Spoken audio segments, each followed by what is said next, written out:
Vamos chamar a Katherine McNamara? Que tal?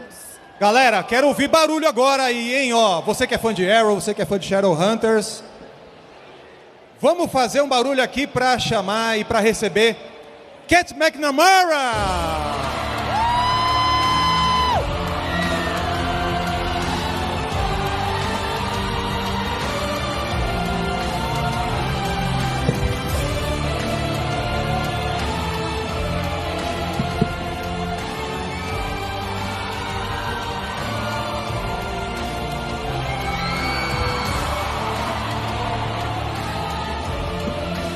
Here, please. I don't know where I'm going. Hello, everyone. Hello, so welcome. Lovely to see I'll leave you guys be here. It's great to have you here in Brazil. Welcome. Thank you. It's so nice to be back. Actually, the last time right. I was in Brazil was probably 7 years ago for this Comic-Con. Yeah, that has so... I'm sorry, I couldn't hear. Where was the last time? It was here about 7 years ago at this Comic-Con. It was my first year doing Comic-Cons. It was one of my first conventions ever, and it was one of the best experiences I've had. So I'm so happy to be back. Ah, so you like Brazil? I love Brazil. I love the people. I love the food. I'm so happy to be back. And how are we treating you so far? Oh, fantastically. This is the thing about Brazil and Brazilian fans. There's so much love here and so much passion, not only for us, but for the stories that we're telling and for this community. And it's such a pleasure to be here. It's a very passionate Yeah. people, right? Absolutely, absolutely. And Kat, we've seen you in Shadowhunters, in Arrow, in Maze Runner series. Yeah. You must feel right at home in a show like this, right? Oh, absolutely. I mean, truly, I've accidentally fallen into this genre in so many jobs that I've done, but it's shown me what an amazing, incredible community the Comic-Con and convention community is. You know, we tell these stories because they inspire us and they make us feel powerful in different ways. And to be a part of so many of those different communities and fandoms, it's a real honor. Are you a fan of pop culture, so? Oh, absolutely. I'm as big a fan here as I am working. It's always wonderful because you get to see friends and people that you admire in their work, and so many incredible artists here bringing their work to this convention. I'm the biggest nerd, biggest fan among everyone else here, so I'm so thrilled. You're at home. I'm right at home. Yeah. Exactly. And Kat, let's talk about a little bit about Walker Independence. Yeah. Quentin Tarantino once said, and I quote, "Westerns are the quintessential American mythology. Now you star in Walker Independence, a series set in the American Wild West of the late 19th century, right? Yeah. What draws you as an artist and as a fan to this world?" Well, what's great about Walker Independence is that what we're trying to do is create a new kind of Western. You know, Yeah. people have seen Westerns over and over again, but we're opening up the world to more of the stories that you haven't seen told before and from different perspectives that you haven't seen that existed in the West. They're just often kind of pushed to the side in this genre. So it's been amazing to get to be a part of something that we hope is groundbreaking. But, you know, it's still for folks, for supernatural fans out there, it's... Was just supernatural. I think we have some here, right? Just a few. Just a few. You know, it's produced by Jared Padalecki, and I get to play his great-great-great-great-grandmother. Yeah. So it's nice. I'm still at home. I'm still a part of this whole world, you know?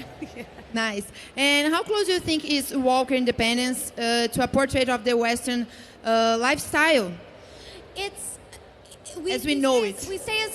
We stay as close as possible. I mean, we definitely don't shy away from the grit and from the sort of gray area that is the justice of the West. Yeah. Because it's not always black and white, and there's no real good guys and bad guys. There's everything in between. And that's really what we try and portray is the humanity of this world and the community. You know, much as our world today coming out of the pandemic is on this precipice of we have the opportunity to build the world we want to live in. The people in the West are doing the same thing. They had a brand new space, a brand new world that they could build for themselves. And to get to watch people make the choices that will influence generations to come, Definitely. it's a nice thing to see. And in old Western movies, Native Americans were shown as the bad guys, little more than moving targets. Thankfully, the world has changed, and we can look at the past with critical and more historically accurate point of view. how important was it to go beyond the old conventions in Walker Independence? I mean, it's been hugely important, and I give so many folks credit for the work that they put into. Justin Johnson Cortez plays Callian, who's an Apache in our show, and he does such a brilliant job at integrating, as much of the real history as he can. And they've even brought in specialists to recreate as much of the Apache language as we can for different aspects of the series. And we don't shy away from the injustice that happened in that time and the issues that happened in that time and the prejudices there. And Justin does such a beautiful, beautiful job bringing this character to life with so much conflict and so much depth. I'm really so proud to be a part of the show that is really trying to bring to light these things that haven't been before. Amazing. Yeah, definitely. We don't see a lot of women on Wild Western, right? Yeah. So how important is to break stereotypes in pop culture? Imagine that we don't see like a lot of characters like you're going to play, no? Well, this is something that I've been so grateful over the years to be a part of a lot of projects that have done this. Yeah. With Walker Independence, you don't often see a woman at the helm of a Western. Arrow. With Arrow, you don't often see, they decided to turn the tables and have the next Green Arrow be his daughter. Yeah. And have a woman take over as, and pass, thank you, pass the bow off to, and Mia isn't your conventional young lady either. There's so much to her in any timeline and iteration. There's a lot going on with Mia. And even with Clary, she wasn't your stereotypical art student teenager. She grew into something so much more. But in all of these projects, in the Arrowverse, you look at all of the females presented in that show. You look at Shadowhunters and all of the female characters in that show. When I was a little girl growing up watching things, I wanted to find characters like that. Definitely, that were empowered, right. that were independent, that had their own authority. But and Shadowhunters in particular, I was always so proud of because all of the women were so different. They all had different talents, different gifts, and different ways. Like the world, right? Exactly. So it shows you that the strong, empowered woman isn't just one type of woman. It can be anyone. It can be any person.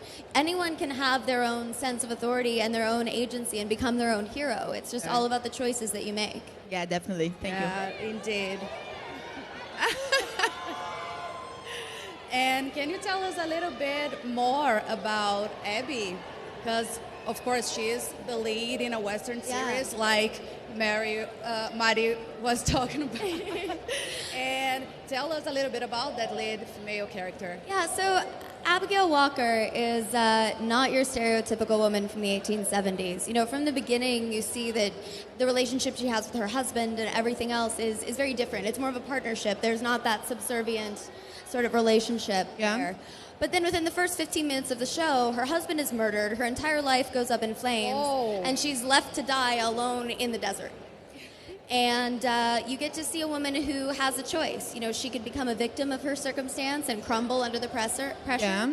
But instead, she literally rises from the ashes and gets the opportunity to choose her own life and to make a life that is solely hers. Maybe not the life she imagined, but arguably probably the life she was actually meant to live.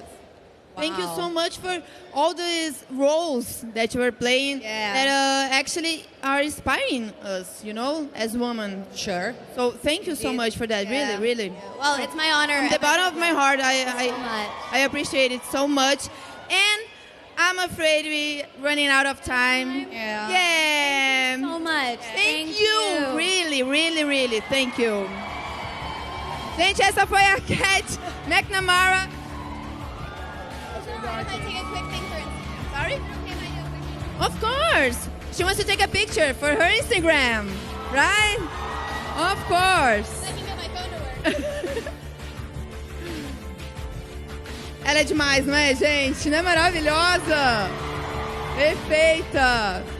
Do you want me to take a picture? Yay!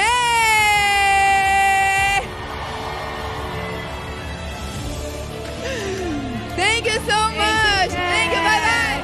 Uma salva de palmas. Kat McNamara, guys. Pessoas, no caso. A gente mistura, Vicky. Português, inglês. Gente, não.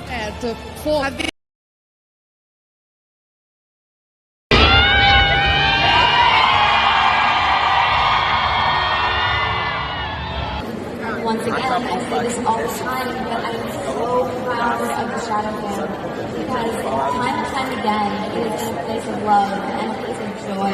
And even when there